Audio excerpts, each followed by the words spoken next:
I paid for my sister's IVF, then she named her baby after her ex, told everyone I had nothing to do with it, and blocked me for being overbearing. I smiled, then sent her a legal notice she didn't even see coming. I was standing in the hallway of St. Joseph's in Ann Arbor, holding a cheap bouquet I grabbed from the hospital gift shop, because my hands needed to hold something or I was going to start shaking. My sister, Leela, had just given birth to the baby I helped her create, literally helped her create, because I paid the full $18,400 for the IVF she couldn't afford. And somehow in the span of a single morning, I learned 3 things that made my chest feel hollow. First, she named the baby after her ex. Second, she told everyone, her friends, her fiancé, Matt, even our relatives, that I had nothing to do with it and she conceived through a private donor situation. Third, when I asked her why she did that, she looked me dead in the face, told me I was being overbearing and needed to back off, and then she blocked me on everything. From her hospital bed, right after giving birth. She blocked the person who paid for her chance at motherhood. I remember walking into her room before all this went down. The air smelled like disinfectant and stale coffee, and there was this fake soft mood because Matt was grinning like he'd just won the lottery. He held the baby with that proud dad posture he must have been rehearsing in the mirror for months. "This is Noah," he said, smiling. My heart sank. Noah, her ex's name, the ex who cheated on her, the ex she spent 2 years crying over, the ex she swore she never wanted to think about again, the ex she briefly went back to after her last miscarriage. I thought maybe I misheard. Maybe this was some coincidence. But then Leela looked at me, almost waiting for my reaction, and her expression told me everything. She knew what she was doing. She wanted me to react. I asked quietly, "You named him after that Noah?" She shrugged like it was nothing. "It's just a name, don't be dramatic." Dramatic, me. After I wiped out my savings so she could stop crying about being infertile. Then, when Matt stepped out to get coffee, she turned to her friends, 2 women I'd never met, and said loudly, "Yeah, the IVF worked on the first try. We got a donor, it was a whole mess but worth it. People keep assuming my family helped, but we handled it ourselves." I felt my ears heat up. I stepped closer and said, "Leela, why are you telling people I wasn't involved? I paid for the whole thing." She didn't even look at me. "Not everything's about you, you're acting entitled." Entitled. For wanting acknowledgement that I funded her dream. Her friends exchanged awkward glances. One of them muttered something about boundaries. I said, "Can we talk privately?" She finally faced me, her eyes sharp. "No, you're stressing me out, you always do this. You think money means you get to invade my life." She grabbed her phone, tapped fast, and a second later my messages stopped delivering. She blocked me, in front of 2 strangers. Like I was some obsessive ex she needed to cut out of her life. I walked out of the room in a fog. I made it to the hallway before I realized I was still clutching the bouquet. I dropped it in the trash. I stood there, staring at my reflection in the vending machine glass, and something inside me went eerily calm. Fine.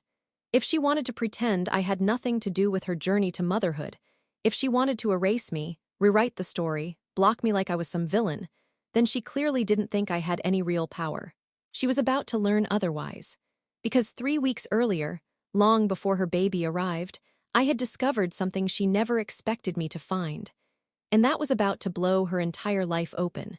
Before everything fell apart in that hospital room, before the blocking and the lies and the baby named after a man who treated her like garbage, there was a time I would have done anything for my sister. And honestly, I did. Leela and I grew up in Dearborn, Michigan. Our mom worked nights at Ford, and our dad bileted when I was 9 and she was 6.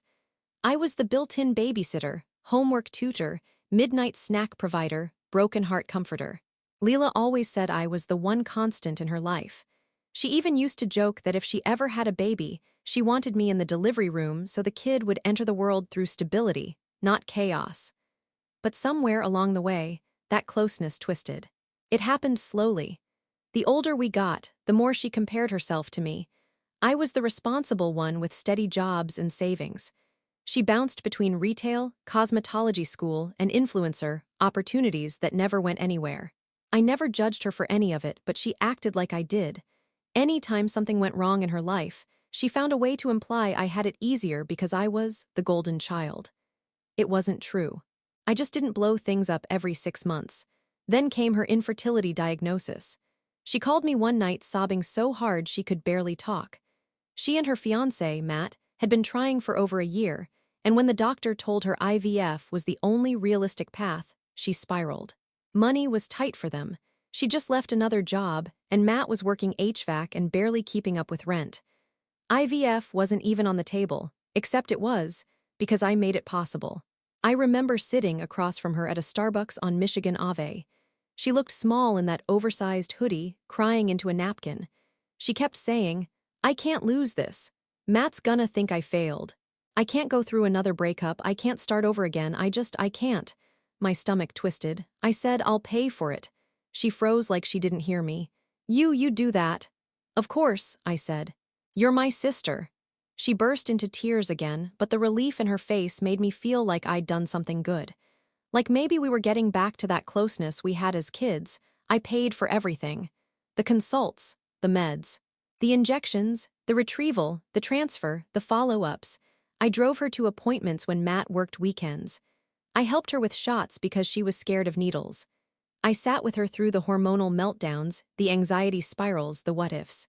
When she found out she was pregnant, she threw her arms around me and said, "You gave me this, I'll never forget it." I believed her. And then little cracks started forming. She got weirdly secretive with me. She didn't want me at ultrasounds anymore. She stopped updating me about appointments. She canceled on lunches, blaming pregnancy exhaustion. At first I thought I had done something wrong, but Matt acted normal around me and nothing seemed off on the surface.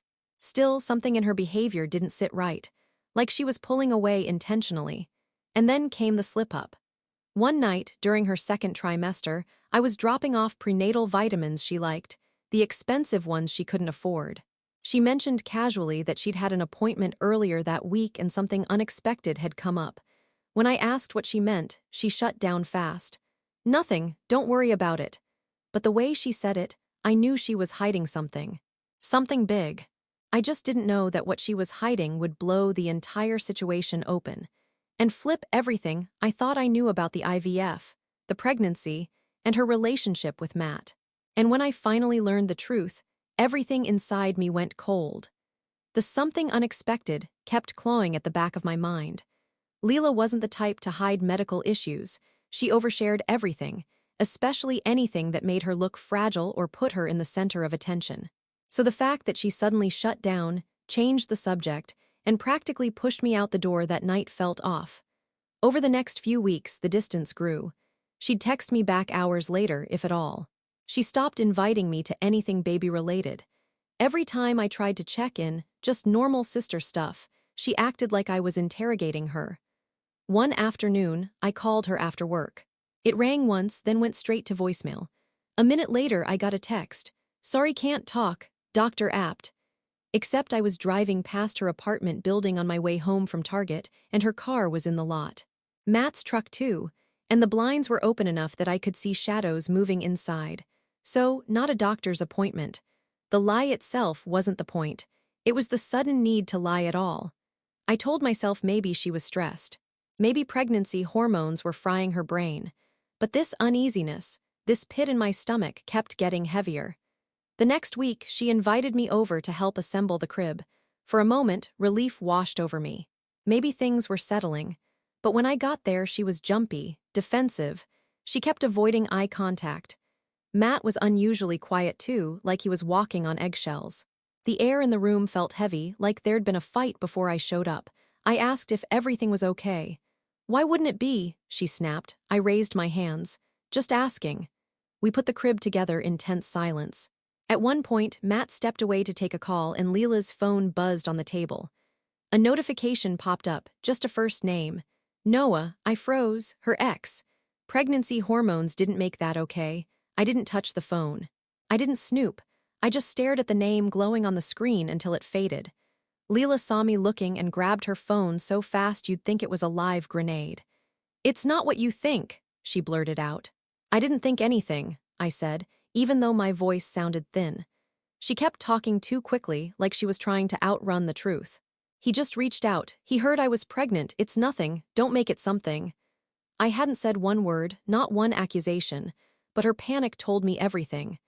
Matt came back minutes later and I pretended nothing happened. But the vibe in the room was strangled. She knew I'd seen it, I knew she was lying, and she knew I knew. After that night she pulled back even more. Shorter texts, more excuses, more canceled plans. The tension kept building, but I still didn't know what the actual problem was. I only knew it wasn't hormones, and it wasn't stress, and it sure as hell wasn't me being too involved. Something else was happening behind the scenes, and it involved her ex. Then came the moment that shattered any hope that things were just off. Late one Friday evening, I got an email from the fertility clinic, the one I paid. It was an automated follow-up message with final billing attached. But below the statement, in tiny text, was a note I wasn't supposed to receive. Per patient request, third-party financial contributor information will remain confidential from partner. Partner meaning Matt. Why would she hide my involvement from her own fiancé?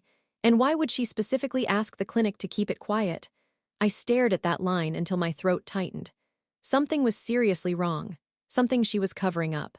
Something she did not want Matt, or anyone knowing. And that unexpected issue from earlier, it suddenly felt connected. What I didn't know yet was that the truth was about to punch me in the gut and finally explain every piece of her strange behavior. But I was not even close to prepared for how deep it went. 2 weeks after the billing email, I finally hit a point where I couldn't sit in the dark anymore. Leela was dodging me, lying to me, blocking me on and off like I was some stalker instead of the person who paid for her entire IVF journey. And the clinic note, the fact that she was actively hiding that I funded the procedure from Matt, ate at me nonstop. So I did something I never thought I'd do. I called the fertility clinic, not to pry, not to snoop, just to understand what exactly she asked them to keep confidential. The receptionist put me on hold and transferred me to a patient coordinator who knew our case. I explained I'd received an automated billing email by mistake and that the note confused me. There was a pause, a long one. Then she said, carefully, I can only speak to what's documented. The patient requested that all financial involvement and third-party assistance not be disclosed to her partner. That includes payment sources. I asked, is that normal? Another pause. Not generally, no. I felt this cold wave roll through my chest. The coordinator lowered her voice. Miss Bennett, there's something else in the file that may clarify the situation. She added the confidentiality note the same day she changed her consent forms. My stomach dropped. Changed how? I can't release medical details, but I can tell you the type of consent she altered. Paternity acknowledgement and genetic testing disclosures. Paternity. Genetic disclosures. My head spun so violently I had to sit down. I whispered, why would she change paternity consent forms after the embryo transfer? The coordinator hesitated, then said the one sentence that detonated everything. Because she requested updated documentation after informing us the pregnancy may not be partner conceived. The room went silent. I couldn't breathe. Are you saying, I started, but she cut me off gently. I'm saying she changed forms in a way that legally distances the partner from biological paternity. That's all I can say. I sat frozen long after the call ended. She wasn't just hiding my financial involvement from Matt. She was hiding something else. Something massive. And then, like a damn freight train, my brain connected the dots.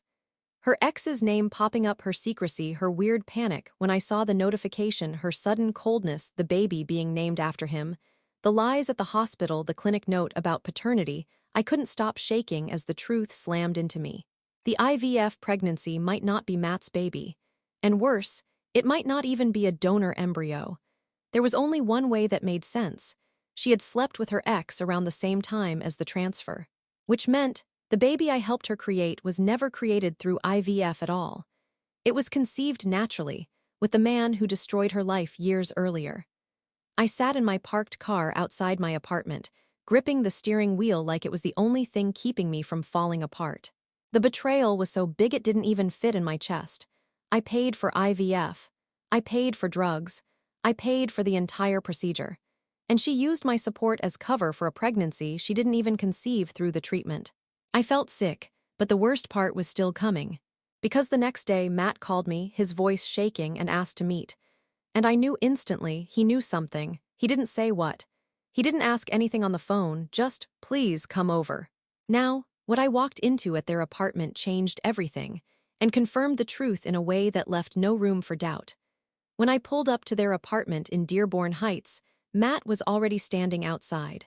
He looked wrecked, eyes red, jaw clenched, pacing like he'd been out there for an hour. The second he saw me, he waved me inside without saying a word.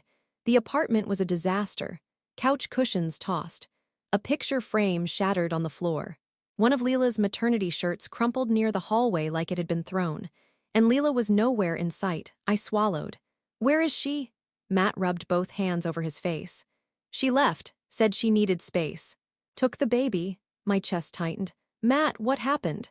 He looked at me like he was debating whether he could trust me. Then he let out this shaky, humorless laugh. "I'm pretty sure I just found out Noah isn't mine." Hearing it out loud, it knocked the air out of me. I sat down slowly. "How did you find out?" He walked to the kitchen, grabbed a stack of papers from the counter and dropped them in front of me. They were printed emails, screenshots, messages. And then my heart stopped. An old photo of Leela with her ex, time-stamped only a week before her embryo transfer. "You know what the clinic told me," he said quietly, shaking. "She never put my name on any paternity forms, not once. I thought that was automatic. Turns out no, only if the mother lists the partner, and she didn't." He looked at me with hollow eyes. "And she blocked me from accessing the online portal months ago." My stomach churned. He dropped into the chair across from me. "I confronted her. She said I was paranoid, that I was attacking a pregnant woman, that it was my insecurity. You know how she talks when she's cornered. Did she admit anything?" "Not outright," he said. "But she slipped. She said, it doesn't matter how he got here. He's mine." I closed my eyes. That was all I needed to hear. Matt scrubbed his face. "The worst part is everyone thinks you're the villain now. She told her friends you were controlling the IVF because you paid for it. She told her mom you were obsessing over her pregnancy. She said you were trying to act like a co-parent." I felt my jaw clench. Hard. Then he said something I didn't expect. "Did you pay for the IVF?" I hesitated. Not because it wasn't true, because I didn't know if she'd lied to him so deeply that even the truth would sound like a weapon. "Yes," I said. "All of it," he nodded slowly. "I knew it. I knew she was hiding something big." We sat there in suffocating silence until he finally whispered, "She used both of us." It was the first time someone said it out loud, and it hit like a punch. And that was when something inside me clicked, clean, sharp, steady. I wasn't just hurt anymore. I was done. Because the more I thought about it, the clearer it became. Leela had not only lied about the IVF, not only lied about the baby's father, not only used me financially and emotionally. She had also taken thousands of dollars from me under false pretenses. And that wasn't family drama. That was fraud. Matt leaned forward. "So what do we do?" His voice cracked on the last word. And that was the moment the plan formed. It wasn't petty. It wasn't emotional. It wasn't even revenge, not at first. It was accountability. Step 1, gather evidence. Step 2, verify timelines. Step 3, consult legal counsel. Step 4, hit her where she actually cared. Control, reputation, and consequences. And step 5, well, step 5 would be the part she never saw coming. I looked Matt dead in the eye and said exactly what I was going to do. And when I finished speaking, he whispered, "Jesus Christ, she's not ready for that." No, she wasn't. Before I moved forward with any legal steps, I needed proof more than texts, more than clinic notes, more than suspicion. I needed something undeniable. So I did the one thing Leela never expected me to do. I hired a family law attorney in downtown Ann Arbor. I thought the consultation would be simple. I'd explain the IVF payments, the deception, the timeline, the likely paternity situation. But 20 minutes into the meeting, the attorney leaned forward, clasped her hands, and said, "There's something you need to see. This may change the direction of everything." I frowned. "What do you mean?" She slid a folder across the desk, one she'd pulled after searching the clinic's publicly filed donor records and matching them to financial disputes. Then she tapped a laminated sheet inside. "This," she said, "is the standard IVF acknowledgement form. Patients must disclose whether they are using a partner's sperm, a donor's sperm, or any non-clinic sperm sample. Failure to disclose, especially when involving external sexual partners, is considered a breach of federal reproductive guidelines." I nodded. "Right, I assumed that." She looked at me grimly. Your sister didn't just fail to disclose. She falsified her clinic reporting twice, and the clinic documented that. My heart dropped. What do you mean, falsified? She pulled out a printed note from the clinic's patient log, an internal memo the clinic had supplied after my attorney requested clarification. It read, patient insisted pregnancy was IVF conceived despite blood work, indicating inconsistent hormonal markers. Patient continued to deny intercourse during treatment window. Updated consent forms filed after direct questioning. I felt my chest tighten. Wait, so the clinic knew. They suspected, my attorney said, and they documented the inconsistencies so they wouldn't be liable. My head spun. So she lied to everyone, I whispered. Even the clinic. Then the attorney said the sentence I never saw coming. Your sister also listed a second financial contributor. I blinked. A what? The attorney slid another document forward. A partial financial statement. Someone else, a man, had made a $1,200 payment to the clinic 2 months before the embryo transfer. The name was partially redacted but still clear enough. And I felt the blood drain from my face. Noah, her ex, the father of the baby, the man she swore she wasn't even talking to, he didn't just know about the IVF. He funded part of it. I whispered, why would he pay the clinic? My attorney gave me a long, heavy look. Because if he paid even $1, she said, he can legally challenge parental status and claim involvement in reproductive decisions. Even if he's not the genetic parent, payment establishes standing. Everything around me tilted.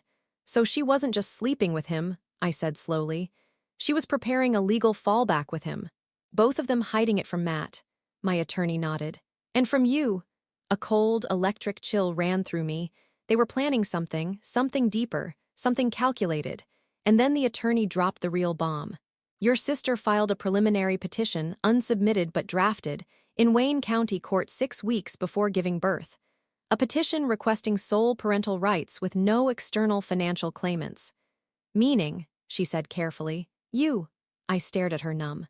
She was planning to cut you out legally, she said. After taking your money, after using your support as cover, after lying about paternity, after enlisting her ex. The room felt like ice. She hadn't just betrayed me, she'd been planning to erase me from the narrative from the beginning. Matt, me, even the clinic, all while carrying a baby conceived with her ex and funded by me. And that was the moment something inside me snapped cleanly into place. This wasn't family drama. This wasn't pregnancy stress. This wasn't insecurity. This was a long-term con, and if she wanted to play legally, then I was about to give her exactly what she'd been preparing for, a legal battle she never imagined I'd have the strength or evidence to start. I didn't plan to confront Leela directly.